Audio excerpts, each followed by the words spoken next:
what are some of your favorite books to read to either decompress or to learn nice. more? That's a That's good very little pleasant. transition, right? Okay, We got a little transition. So I'm going to go back in time about 20 years, honestly. Yeah, okay. Almost exactly 20 years ago. My grandma asked me when I was 9 years old, I remember plain as day, I was sitting in her car. Mm-hmm. She asked me, Andrew, what kind of books do you like to read? And I told her I like to read history books and biographies. And she looked at me and said, there's no 9-year-old that likes to read that kind of stuff. So she got me a fucking Harry Potter book. I never read the damn Harry Potter book. I had no interest in it. Mm-hmm. I was reading biographies and shit at that time. Yeah. Not as much as I wish I would have. Of course, like I wish I read a lot more growing up. But the books that I did read were biographies and history books. I was obsessed with history. Yeah. You know, that was always the only class I paid attention to in school. And it was the only class I got anything above an F in. But yeah, like I was obsessed with history and stuff like that. And even to this day, I only read books that I feel like are going to help me improve. Mm-hmm. And that's not saying that nonfiction books or fiction books in general, that they don't serve some sort of value, because they do, I'm sure. Right. And I've read like maybe one or two, and it was nice. It kind of shut the brain off. You just read, you kind of go into this whole little different world, and you can learn lessons from these books, because a lot of times the author, if it's a really good author, they'll work lessons and stuff and teaching into it. Right. But as far as the past forever, for that matter, I've only read like history books, business books, stuff that's going to help move me forward. What about you? Yeah, same here. I mean, it's usually personal development stuff. Yeah. As much as I I harp on the constant consumption of personal development, because a lot of people just listen to it and read it without actually using it. Yeah, taking action on it. That's something that's always really closely applied to me, and especially in the past few years. Since you started a business? Yeah. But as far as other things, like I want to learn, like my whole thing is like I want to become the best modern day man possible. Yeah. Whether it's for a future wife and family, or just to in my community to serve those around me. Right. So I guess that's the personal development realm that I've recently been focusing on, and I really enjoy it. So like the book that Ryan Mickler wrote, Sovereignty. Sovereignty, Man Up, Bedros. I've been the Rational Male books, Unplugged Alphas. You need to check out The Way of Men by Jack Donovan. Okay. Yeah, that's everything that Jack Donovan writes is awesome. Pretty good. Yeah, he kind of like started that whole, I guess he's one of the first authors to really tackle that subject. Yeah, it's a cool thing. I mean, he's a man. You definitely need to check it out. Yeah, but don't get me wrong. I mean, if it's to decompress, then I mean, I'm not really much of a reader. I'm an audiobooker. Yeah. Myself, I should pay more attention to books, but nothing wrong with a good sci-fi novel every once in a while. And that's what I mean. It's okay to kind of shut off. And would I rather read a book than watch TV? Yeah. Yeah. Like obviously I'd rather read like some good science book. Yeah. Well, and as business owners too, like the nonfiction stuff, the fiction stuff can give us a lot of ideas, especially since that's what I mean. You can gain value from it. Yeah. We're our own marketer. Well, I mean, look at Elon Musk. Yeah. Everything that Elon does is based off of a comic book that he read in like middle school and elementary school. Yeah. Everything. Dude, when I back Even up in my his car, damn kid. You know what I mean? Like the freaking Jetsons plays when I do the reverse in my car. Like that's the sound of like their spaceship. That's amazing. It's like whoa, whoa, whoa, whoa, whoa, whoa.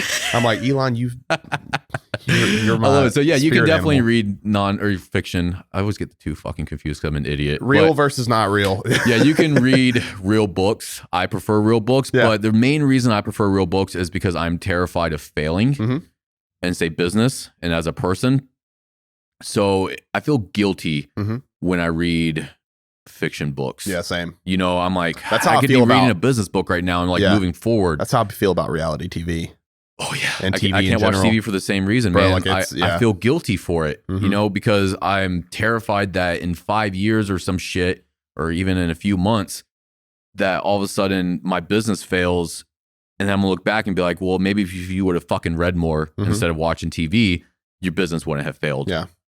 And maybe that's a little extreme. I don't know. It might not be healthy. That's right where it needs to be for what position you're in. Yeah, I mean, that's the main reason. You know, I don't ever want to fucking lose everything. And if it happens, I'm confident that I can rebuild it. But the only reason I'm that confident is because I've spent years building it as reading nonstop. Yeah. You know, and the way I usually tackle reading, so you like to listen to Audible books a lot. I usually listen to one Audible book because I do a good bit of driving myself.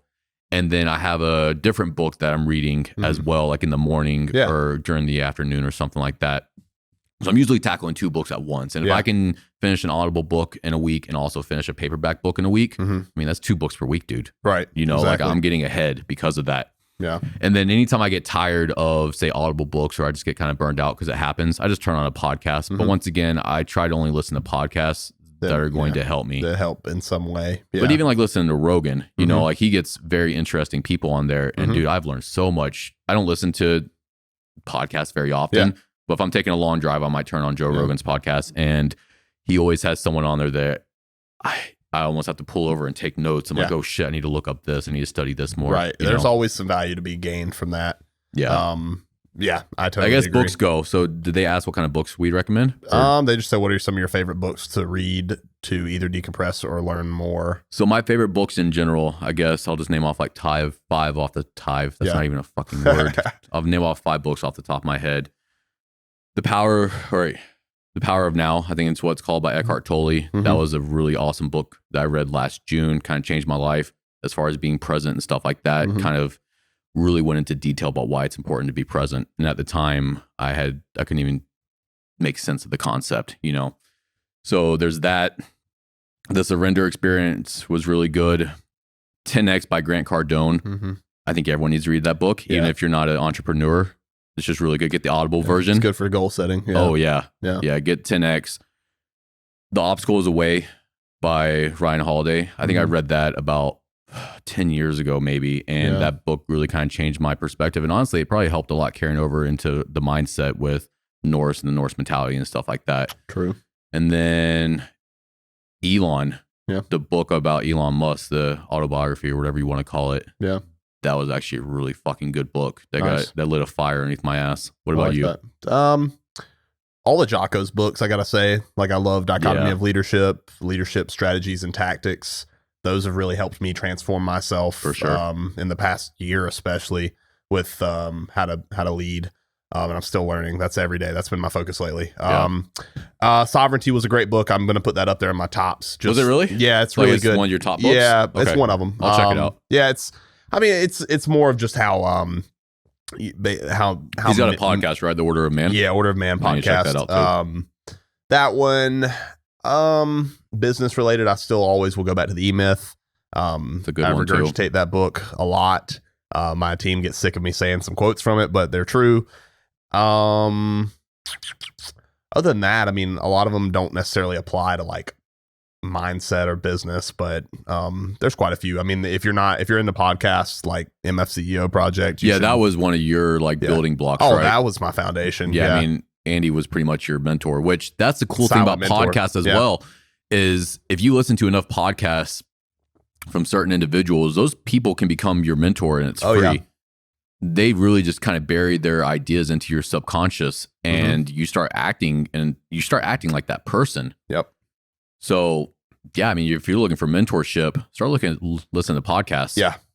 Real AF, Ed Milet, go listen to some of his stuff. Yeah. The Empire podcast with Bedros Keuilian. The Empire podcast with Bedros was one of the best podcasts I've listened to, especially, I haven't listened to it in a while, but I mean, I listened to all of those within 6 months. I mean, I went right back to the very beginning and I just worked my way up. And yeah, I mean, those definitely helped me with business for sure. No doubt. But yeah, so those are our books.